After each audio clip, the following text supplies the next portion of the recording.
अस्सलाम वालेकुम एवरीवन। आज हम डिजिटल इलेक्ट्रॉनिक्स सेकंड का एक और न्यू चैप्टर स्टार्ट कर रहे हैं जिसमें हम डिस्कस करेंगे शिफ्ट रजिस्टर्स के बारे में कि शिफ्ट रजिस्टर्स क्या होते हैं। हमने प्रीवियस चैप्टर्स में सीक्वेंशियल सर्किट्स के बारे में पढ़ा था कि ऐसे सर्किट्स जिनकी आउटपुट प्रेजेंट इनपुट के साथ प्रीवियस आउटपुट पर डिपेंड करे उन्हें सीक्वेंशियल सर्किट्स कहा जाता है। तो शिफ्ट रजिस्टर्स जो हैं वो एक्चुअल में सीक्वेंशियल सर्किट्स होते हैं जो प्रेजेंट इनपुट के साथ प्रीवियस आउटपुट पर भी डिपेंड कर रहे होते हैं। हमने सीक्वेंशियल सर्किट्स की कुछ एग्जांपल्स को भी डिस्कस किया था like flip flop, registers and counters. तो शिफ्ट रजिस्टर्स जो हैं वो एक्चुअली जब वर्क करते हैं तो उनके वर्क के लिए, उनकी रिक्वायरमेंट के लिए हमें फ्लिप फ्लॉप्स की ज़रूरत होती है। फ्लिप फ्लॉप जो हैं वो डिफरेंट टाइप्स के होते हैं, SR flip flop, JK flip flop, T flip flop and D flip flop. Registers में हम ओनली D फ्लिप फ्लॉप को ज़्यादा प्रेफर करते हैं यूज़ करने के लिए, क्योंकि D फ्लिप फ्लॉप जो हैं वो ऐसे सर्किट्स होते हैं जो हमें वही आउटपुट प्रोवाइड करके देते हैं जो हमें इनपुट हम उन्हें प्रोवाइड करते हैं। यानी जितनी हमें इनपुट की रिक्वायरमेंट होगी, हम जो इनपुट उसे प्रोवाइड करेंगे वो हमें वही आउटपुट प्रोवाइड करके देगा। अब हम डिस्कस करेंगे शिफ्ट रजिस्टर्स के फंक्शंस के बारे में कि शिफ्ट रजिस्टर्स जो हैं वो कैसे वर्क करते हैं। The device which used for implementation of arithmetic operations, यानी ऐसी डिवाइस जो अरिथमेटिक ऑपरेशंस को परफॉर्म करने के लिए यूज़ की जाती है उन्हें शिफ्ट रजिस्टर्स ही कहा जाता है। शिफ्ट रजिस्टर्स हम ये देखते हैं कि डिफरेंट टाइप्स ऑफ गेट्स हैं जो multiplication, addition, subtraction and division का पर्पस परफॉर्म कर रहे हैं। लेकिन अगर हमें कुछ ऐसे सर्किट्स चाहिए जिनमें हम प्रेजेंट इनपुट के साथ प्रीवियस आउटपुट को भी यूज़ कर रही हों और अरिथमेटिक ऑपरेशंस भी परफॉर्म कराना चाहते हों तो उनके लिए हम शिफ्ट रजिस्टर्स को यूज़ करते हैं। शिफ्ट रजिस्टर्स में ओनली 2 अरिथमेटिक ऑपरेशंस परफॉर्म किए जाते हैं लाइक मल्टीप्लिकेशन एंड डिवीजन। इसकी बेसिस क्या है? बेसिस ये है कि flip flops used in registers, हम रजिस्टर्स में फ्लिप फ्लॉप्स को यूज़ करते हैं। फ्लिप फ्लॉप जो हैं वो जस्ट 1 बिट को स्टोर करने के लिए यूज़ किए जाते हैं। अगर हमें एक से ज़्यादा बिट को स्टोर कराना है तो हम रजिस्टर्स में एक से ज़्यादा फ्लिप फ्लॉप को यूज़ करेंगे। And register use to store information according to the flip flop use in any circuit, यानी रजिस्टर्स जो हैं वो फ्लिप फ्लॉप के मुताबिक ही किसी सर्किट्स में इंफॉर्मेशन को स्टोर करते हैं।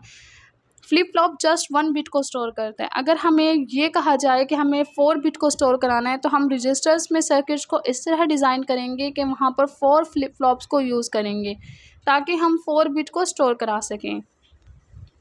Registers are the groups of flip flop, यानी रजिस्टर्स जो हैं वो फ्लिप फ्लॉप का ही ग्रुप होता है जिसमें हम अरिथमेटिक ऑपरेशंस को परफॉर्म करते हैं। रजिस्टर्स बनते कैसे हैं? रजिस्टर्स बनते हैं फ्लिप फ्लॉप एंड गेट्स को मिलाने से। फ्लिप फ्लॉप क्या करता है? Flip flop just binary data को स्टोर करता है और गेट्स जो है उस डेटा को यूज़ करके कोई ऑपरेशंस परफॉर्म करके देता है, और इन दोनों को कंबाइन करके हम क्या बनाते हैं? रजिस्टर्स बनाते हैं। यानी the circuit is a digital circuit that use a series of flip flops to store and move data, यानी एक ऐसा सर्किट, एक ऐसा डिजिटल सर्किट जो क्या करे? एक सीरीज़ ऑफ फ्लिप फ्लॉप्स को यूज़ करे, डेटा को स्टोर करे या फिर डेटा को मूव कर रहा हूँ, तो उसके लिए हम क्या यूज़ करते हैं? रजिस्टर्स यूज़ करते हैं। इसकी सर्किट डायग्राम कुछ इस तरह से है। यहाँ पर हमने 4 फ्लिप फ्लॉप्स को यूज़ किया, यानी हम 4 बिट को स्टोर कराना चाहते हैं। Flip flop first, flip flop second, flip flop 3 and flip flop 4। हमने यहाँ पर D को यूज़ किया है जिसके बारे में मैं पहले ही बता चुकी हूँ कि D फ्लिप फ्लॉप को हम इसलिए यूज़ कर रहे हैं ताकि हम कोई एरर प्रोड्यूस ना करा सकें, यानी हमें जो इनपुट हम उसे प्रोवाइड करेंगे हमें वो वही आउटपुट प्रोवाइड करके देगा। यहाँ पर नज़र आ रहा होगा 1010, ये बिट है। हमने इसी बिट को यहाँ पर शिफ्ट कराना है, यानी हमारे पास अभी कोई भी आउटपुट मौजूद नहीं है। हम क्या कराना चाहते हैं कि 1010 को शिफ्ट कराना चाहते हैं। तो हम किस तरह शिफ्ट कराएंगे? ये हमने फ्लिप फ्लॉप से यूज़ किए हैं और यहाँ पर हमने इसे क्लॉक पल्स दी है। क्लॉक पल्स जो हैं वो एक्चुअली 2 टाइप्स की होती हैं, positive clock pulse and negative clock pulse. अगर हम पॉजिटिव क्लॉक पल्स दे रहे हैं तो उसका मतलब है कि हमें पॉजिटिव एज पर ही आउटपुट मिलेगी। अगर हम नेगेटिव क्लॉक पल्स देंगे तो हमें इस नेगेटिव एज पर ही आउटपुट मिलेगी। ये टाइमिंग डायग्राम की मदद से ज़्यादा बेहतर प्रेजेंट किया जा सकता है, जो हम नेक्स्ट लेक्चर में डिस्कस करेंगे किस तरह हम जो पॉजिटिव एज या नेगेटिव एज की मदद से हम किस तरह आउटपुट को रिप्रेजेंट करते हैं। तो हमने यहाँ पर क्या किया है, यहाँ पर हमने क्लॉक पल्स दे दी है, इन सारों को at a time clock pulse दी है। अब क्या होगा कि जैसे ही हम इस 1 को लोड कराएंगे, यानी सीरियल इनपुट देंगे 1 को, तो हमें पता है कि फ्लिप फ्लॉप जो है उसी इनपुट के मुताबिक हमें आउटपुट प्रोवाइड करता है। यानी अगर हम यहाँ पर 1 लोड करा रहे हैं तो क्यू पर क्या आ जाएगा, 1 आ जाएगा और बाकी सारे फ्लिप फ्लॉप पर 0 रहेगा। उसके बाद क्या होगा, जैसे ही हम इस 0 को लोड कराएंगे इस डी पर, तो यहाँ पर जो आउटपुट प्रोड्यूस होगी 1, वो एज अ इनपुट के तौर पे वर्क करेगी इस सेकंड फ्लिप फ्लॉप के लिए, और सेकंड फ्लिप फ्लॉप के लिए जो एज अ इनपुट वर्क कर रही है ये हमें वही आउटपुट प्रोवाइड करेगा। यानी यहाँ पर क्या आ जाएगा, 1 आ जाएगा और बाकी सब जगहों पर क्या होगा, 0 0।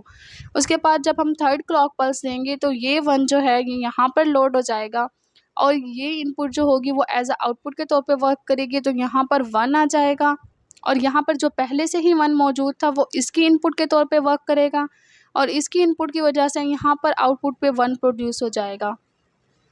और हमें पता है कि यहाँ पर भी 1 था, तो यहाँ पर क्या था, 0 था पहले।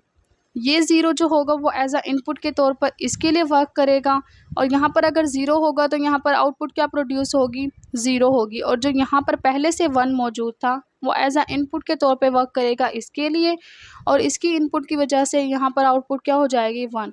उसके बाद जब हम जैसे ही 0 को लोड कराएंगे, लास्ट 0 को लोड कराएंगे, तो क्या होगा कि ये 0 जो होगा जो एज अ इनपुट के तौर पे वर्क करेगा ये एज अ आउटपुट के तौर पर हमें 0 प्रोवाइड करके देगा और यहाँ पर जो 1 है वो यहाँ पर आ जाएगा और यहाँ पर जो 0 था वो यहाँ पर और यहाँ पर जो 1 था यहाँ पर आ जाएगा। फिर हम क्या करेंगे, जैसे ही हम लास्ट क्लॉक पल्स देंगे तो उसकी वजह से क्या होगा, जो यहाँ पर इनपुट होगी वो एज अ जो यहाँ पर आउटपुट होगी वो एज अ इनपुट वर्क करेगी इस फ्लिप फ्लॉप के लिए, फर्स्ट फ्लिप फ्लॉप के लिए। हमने कहा है ना हम शिफ्ट रजिस्टर यूज़ करें जो फ्लिप फ्लॉप्स और गेट्स के मिलने से बनता है, और फ्लिप फ्लॉप्स या रजिस्टर्स क्या है, सीक्वेंशियल सर्किट्स हैं जो प्रेजेंट इनपुट के साथ प्रीवियस आउटपुट पर भी डिपेंड करते हैं। जैसे ही हम नेक्स्ट क्लॉक पल्स देंगे तो यहाँ पर लास्ट में पहले क्या आ रहा था, 1 आ रहा था, वो 1 यहाँ पर आ जाएगा, यहाँ पर जो 0 आ रहा होगा वो यहाँ पर आ जाएगा, यहाँ पर जो 1 होगा वो यहाँ पर और यहाँ पर जो 0 होगा वो यहाँ पर आ जाएगा। तो इस तरह हम क्या करेंगे, 4 क्लॉक पल्स देकर 1 0 1 0 को शिफ्ट करा देंगे। तो इस तरह शिफ्ट रजिस्टर्स जो हैं वो वर्क करते हैं।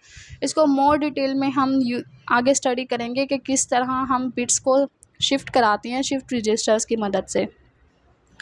अगर हम इसके एग्जांपल्स देखें तो कैलकुलेटर्स हो गए हैं, स्टोरेज डिवाइसेस हो गई हैं और टाइम डिले। अगर हमें कोई सर्किट में टाइम को लेज कराना हो, मीन हमें ज़्यादा टाइम में सर्किट्स को परफॉर्म कराना हो, तो उसके लिए भी हम क्या यूज़ करते हैं, शिफ्ट रजिस्टर्स को यूज़ करते हैं। शिफ्ट रजिस्टर जो अरिथमेटिक ऑपरेशंस को परफॉर्म करते हैं वो 2 टाइप्स के होते हैं, लेफ़्ट शिफ्ट और राइट शिफ्ट। लेफ़्ट शिफ्ट जो है वो मल्टीप्लिकेशन प्रोवाइड करती हैं हमें और राइट शिफ्ट जो है वो हमें डिवीजन का पर्पस परफॉर्म करती हैं। उसके बाद है types of shift registers. Types of shift registers जो हैं वो 4 टाइप्स की होती हैं, एक्चुअल में ये 6 टाइप्स की होती हैं। Serial input, serial output, parallel input, serial output, parallel input, parallel output and serial input, parallel output. इनके अलावा जो 2 टाइप्स हैं वो हैं bidirectional shift registers and universal shift registers.